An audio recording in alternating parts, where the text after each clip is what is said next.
Let's first take a look at some national news stories from India.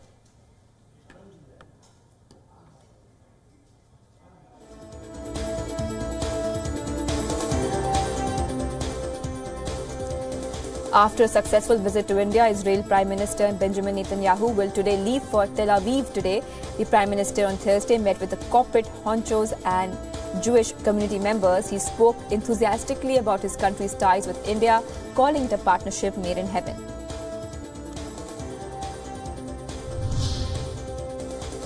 Prime Minister Netanyahu on Thursday also met with representatives of Bollywood and expressed his love for the industry.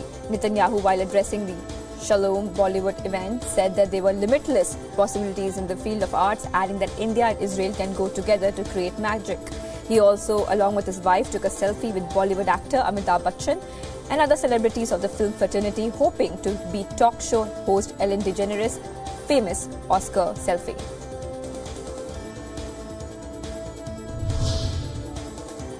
The 5-judge Constitution Bench of the Supreme Court will continue the hearing of the Aadhaar today. The Petitioners' Council on Thursday pointed out 3 issues before the Apex Court that included integrity of the process, integrity of information and pervasive violation of fundamental rights. The Council argued that the Aadhaar card may cause the death of citizens' civil rights. He told the bench that a people's constitution was being converted into a state's constitution, adding that it was incorrect to take people's biometric data for Aadhaar card.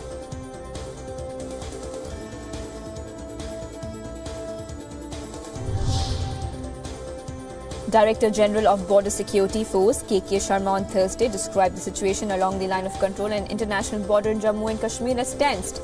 He said that Pakistan is continuously violating ceasefire along the LOC and the international borders. He, however, added that India is giving befitting reply to Pakistan. Talking about the ceasefire, he said there could have been a possibility of infiltration as well. Taking a strong stance against a rise of infiltration and ceasefire violations by Pakistani troops, Punjab Chief Minister Amarinder Singh on Thursday said that Indian Army should give a stern response to such violation. He said, and I quote, "I want if one of our Jawans dies, then 10 of them must die. That is how I look at it." End quote.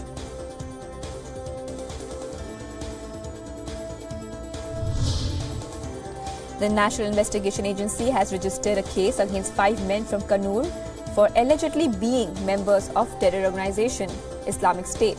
In a statement, NIA stated that these men have been charged under Section 38 and 39 of the Unlawful Activities Prevention Act. They were supporting the terror outfit by traveling or attempting to travel out of India to join the terrorist organization in Syria.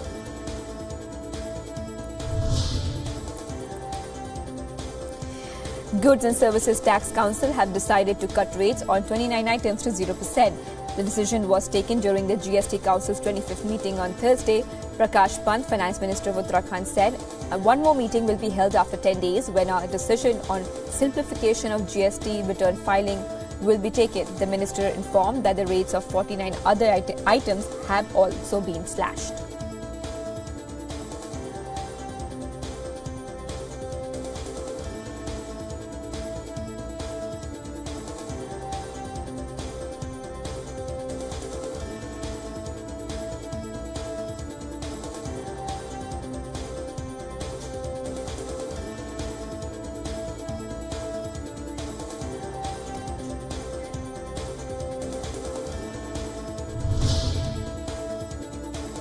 Now for some news from across the world. The US State Department has slammed Pakistan Prime Minister Shahid Abbasi for his defense of the global terrorist Hafiz Saeed. US State Department Heather Nauert said that Saeed will be prosecuted to the fullest extent of the law. Earlier speaking for chief plotter for the 26/11 Mumbai terror attacks, PM Abbasi has said there is absolutely no case against Saeed. He also referred to Hafiz Saeed as Sahib, which translates into sir.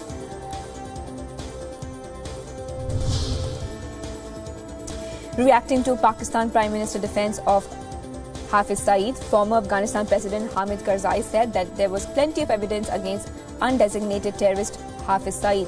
Former US diplomat Zalmay also described Abbasi's statement on Hafiz Saeed as alarming.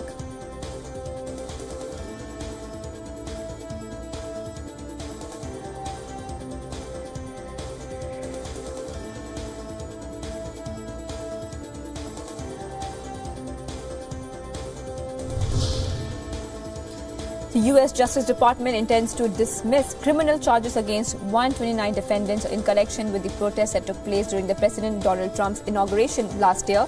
More than 200 people were arrested in connection with the protest in downtown Washington, during which black-clad activists smashed store windows, blocked traffic and fought with the police.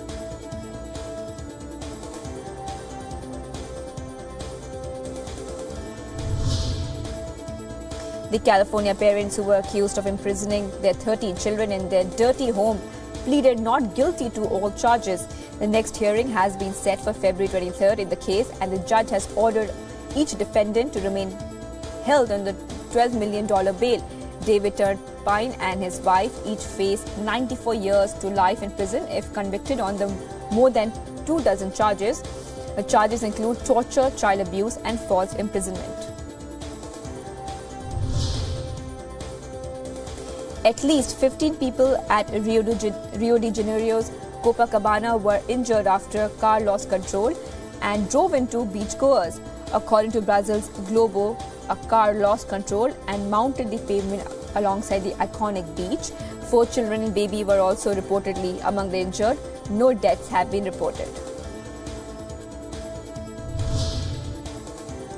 A group of Haitians gathered outside the U.S. Embassy to protest comments made by Trump. The protesters called the U.S. president a racist and a criminal president. They accused the CIA and former President Bill Clinton of reportedly undermining development and security in the Caribbean nation, blaming the U.S. for the state of the country. Zimbabwe's President Emerson Mnangagwa has called for elections next 4 to 5 months. It will be the first time since independence that the Southern African state will hold a vote that does not involve Robert Mugabe.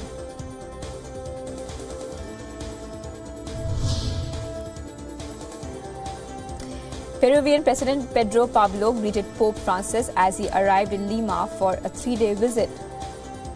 The president, who met the Pope at the airport, has called for Francis to bring the country together following an outcry over his presidential pardon of former autocratic leader Alberto Fujimori. The Pope was greeted by tens of thousands of exuberant followers on the streets of Lima.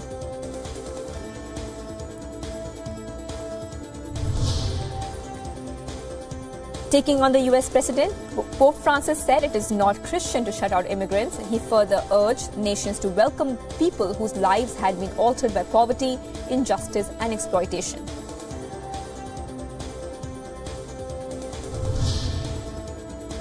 Pope Francis conducted an impromptu wedding on a plane. 2 flight attendants became the first couple ever to be married by a pope in air. The bride and the groom were working as flight attendants on the plane when the Pope learned that they had been married in a civil service, but the planned religious ceremony in a Santiago church could not take place because it was damaged due to an earthquake in 2010.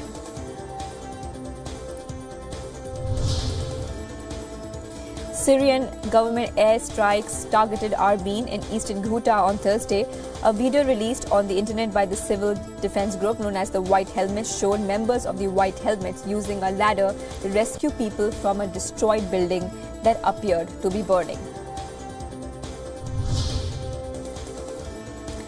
At least 52 Uzbek citizens have been killed in a bus fire in northwestern Kazakhstan.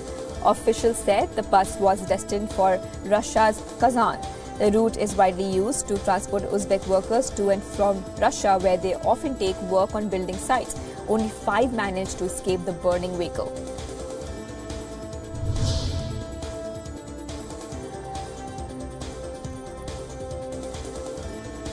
Now, the United Nations has urged Turkey not to take military action in Afrin region in Syria. Washington urged Ankara to remain focused on the fighting Islamic State militants in the region. A Pegasus airline plane was towed from cliff edge after skidding off the runway of a Turkish coastal airport. The plane skid off the runway and lunged down a steep slope on the edge of the Black Sea on Saturday night. None of the 168 people on board was hurt in the incident. However, passengers spoke of panic.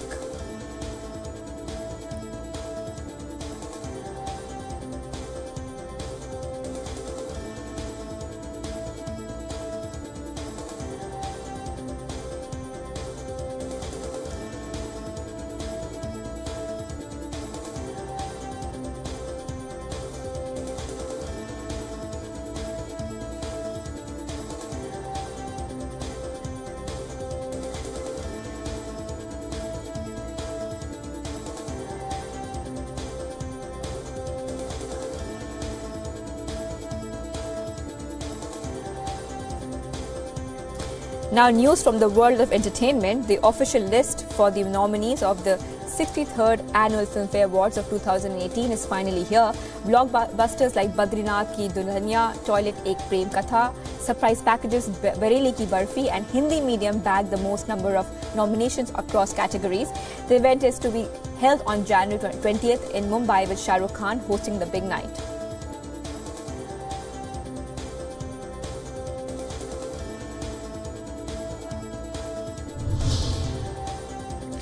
Enrique and Anna Kournikova have shared the first photos of the twins and they're sure to melt your heart. Having kept their pregnancy under wraps, the couple welcomed a son, Nicholas, and a daughter, Lucy, in mid-December. The couple took to Instagram to share the joy. Daniel Day-Lewis, the only actor have won the 3 Best Actor Oscars, will retire from acting altogether upon the worldwide release of Phantom Thread. His latest collaboration with writer-director Paul Thomas Anderson, Phantom Thread, has earned the illustrious performer the Best Actor nominations at the Golden Globes and the BAFTA Film Awards.